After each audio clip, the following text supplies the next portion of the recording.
Coming up at the end of this month, be sure to catch our two-part special, Canada in the Great War. We focus on the rise of General Sir Arthur Currie. Arthur Currie was as unlikely a candidate for war hero as ever set foot on a parade ground.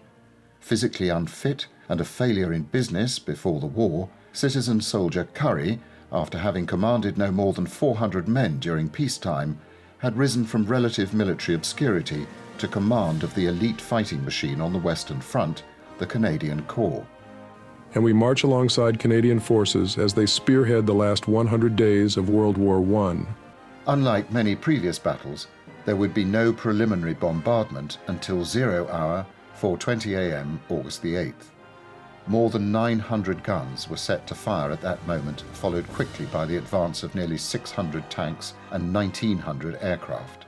And waves of infantry would begin the march of the last 100 days. Don't miss Canada in the Great War, January 24th and 31st, only on Point of the Spear.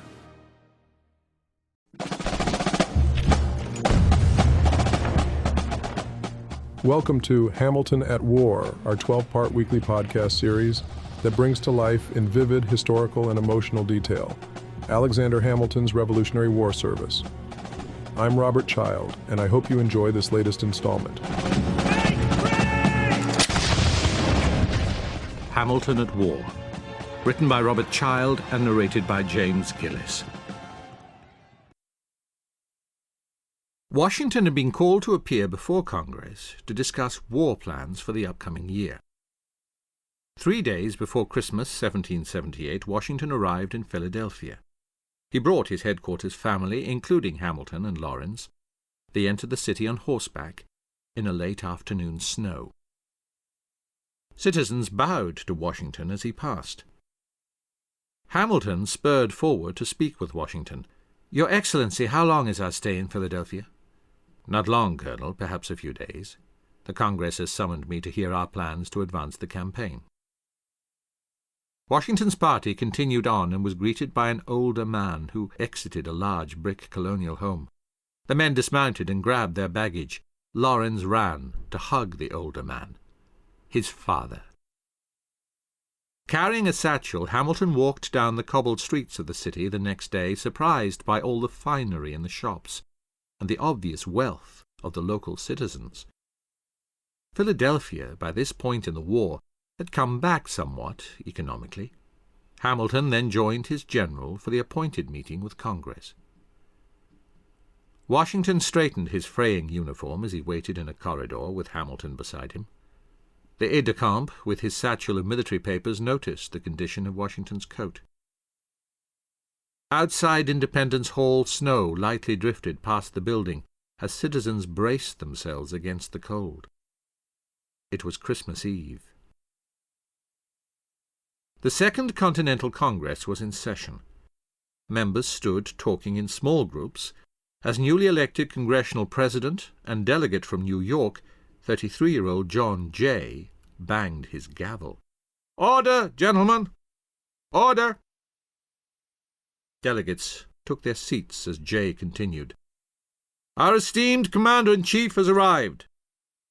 Mr. Secretary, will you inform General Washington that the body is ready to receive him now?"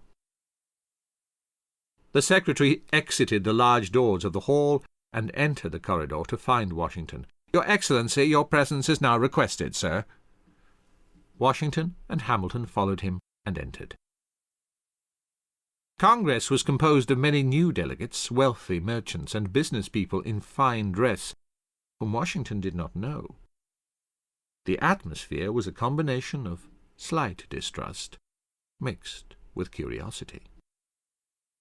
Jay said, "General Washington, sir, it is our honor to receive you." "The honor is mine, Mr. Jay." Jay motioned the men to sit. Congressmen eyed Washington and his tattered uniform with less respect than he was accustomed. Hamilton noticed.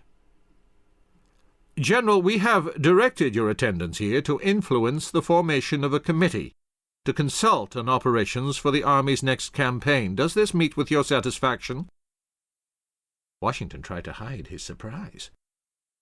Hamilton looked down at the military plans he had carried to the meeting. Indeed, Mr. President, if that is the wish of Congress. It is, General. We will conduct our deliberations now, and inform you shortly of the selected committee members. The moment was awkward. Washington rose uncomfortably. Hamilton looked around the room, then rose himself. "Thank you, Mr. J," Washington said as he turned to the members. "Distinguished delegates, we shall take our leave."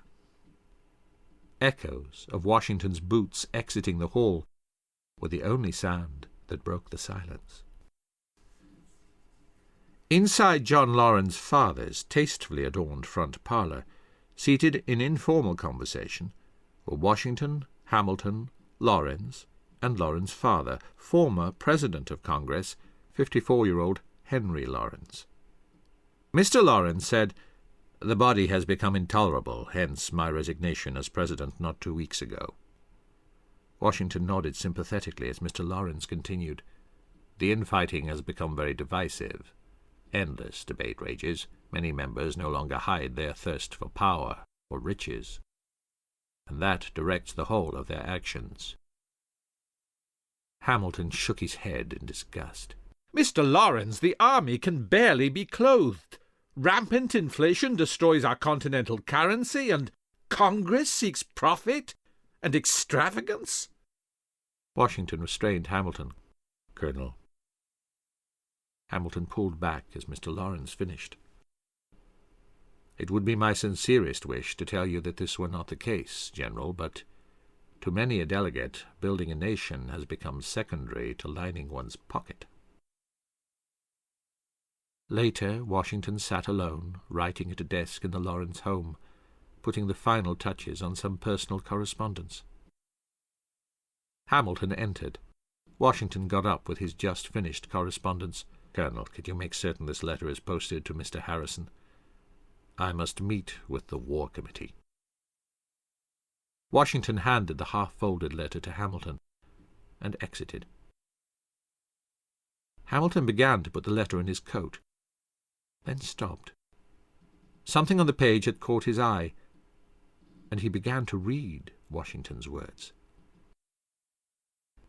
"If I was called upon to draw a picture of the times and of the men from what I have seen and heard, and in part know, I should, in one word, state that the insatiable thirst for riches seems to have gotten the better of every other consideration, while the momentous concerns of an empire are but secondary. I need not repeat to you that I am alarmed, and wish to see my countrymen roused." Hamilton was stunned by the General's candour. He folded the letter up and headed out the door. Laughter and music drifted outward from a 3-story brick tavern a short distance from Independence Hall. Inside the tavern, Hamilton was seated at a round table with some new friends. All were teetering with pewter tankards in their hands as Hamilton toasted, "To my most agreeable new acquaintances, may you never become politicians." The men round his table laughed and raised tankards and drank. A group of other men off to the side, at a table near the window, kept a watchful eye on Hamilton's party. One older, grey-haired man remarked mockingly, "Our illustrious Colonel Hamilton," as Hamilton continued to rant.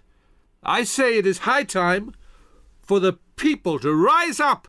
Shouts of agreement filled Hamilton's table, and "Hear, hear," supported him. "Rise up, I tell you," Hamilton continued. "Rise up and join General Washington in turning a useless, money-grubbing body known as the Continental Congress out of doors."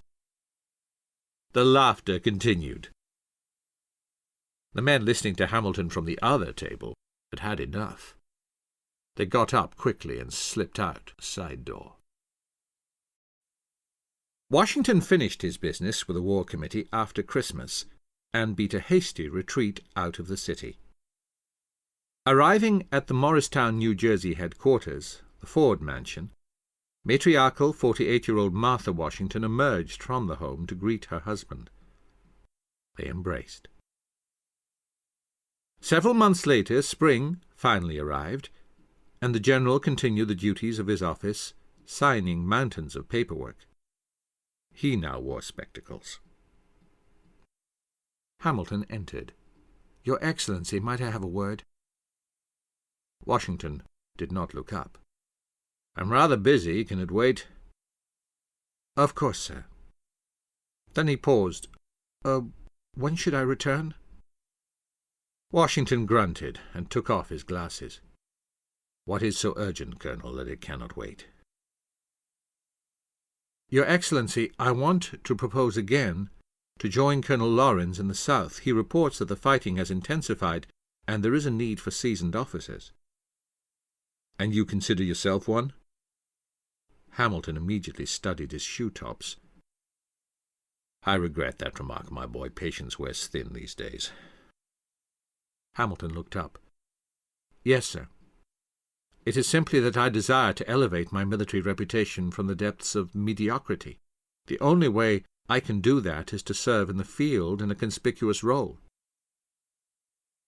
"Colonel, your candour is noted, and I admire your zeal, but your skills best serve the cause here, no matter how mediocre you feel your present station." "Yes, sir." Hamilton, now sullen, saluted and left Washington's office. One of Washington's senior aides, 35-year-old affable former saddle-maker from Maryland, Tench Tileman, entered headquarters with the mail. He encountered Hamilton and handed him some letters. "Why, sit down, Cast. I have letters for you. Among them is one from your Eliza." Hamilton brightened.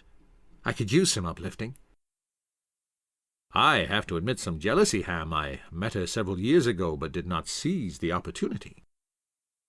Hamilton, reading Eliza's letter, now smiled broadly. "She has accepted my proposal." "Congratulations! But you, a married man? It is difficult to fathom." "Well, I must confess my love of the fairer sex is ardent, but Cupid's arrow has pierced my heart only for my sweetest Eliza," he said as he brought her letter to his heart. Excuse me, Colonel. I have suddenly found myself ill." Hamilton laughed. He then scanned the other letters he'd received as Tench left. One letter was from a Major Brooks, a past acquaintance. Hamilton, curious, opened the letter and read the words. "Sir, some recent disturbing information has called into question the want of your honour as a statesman and a patriot." Hamilton frowned, folded the accusatory letter, and found a corner to inspect it more closely. Brooks' letter continued, "Our esteemed congressman, Mr. Dana of Massachusetts, citing credible sources, has stated that you, sir, in a public coffee-house declared that it was high time to overthrow our Continental Congress, and that you as a foreigner could be in no way interested in defence of this country, and therefore more likely to pursue such a line of conduct as your great ambition dictates." Hamilton's eyes turned wild, and his face a deep shade of red. He loosened his collar. He searched his mind for the basis of this letter. Now pacing, Hamilton headed to Washington's office. Washington saw him coming, and having grown tired of interruptions, shouted, "What is it now?" Hamilton, not slowing, arrived at the doorway. "Your Excellency, a most urgent personal matter demands my immediate presence at Philadelphia." "And what are the details of this immediate personal matter?" "Prudence prevents an explanation at this moment, sir." Silence hung. Washington trusted Hamilton, but he also wanted him out of his hair for a while. "Very well, you may take leave, Colonel, but I expect your return in less than 1 week's time." Hamilton saluted quickly, thanked the general, and left. At dusk, outside the stately Independence Hall building, Hamilton waited with the letter from Brooks in his hand. He was sweating, and his lips were pursed. The congressman began to file out of the hall, and Hamilton spotted 36-year-old lawyer and Massachusetts delegate, stern Francis Dana. Dana, seeing him, continued to walk forward with two colleagues. Hamilton stepped in front of the men, startling them. My apologies, gentlemen. Mr. Dana, might I have a moment of your time? Dana looked to the two other men, then waved them on. Dana said, "You're a long way from camp, Colonel." Not so far to journey to defend my honour and reputation, sir. Dana frowned.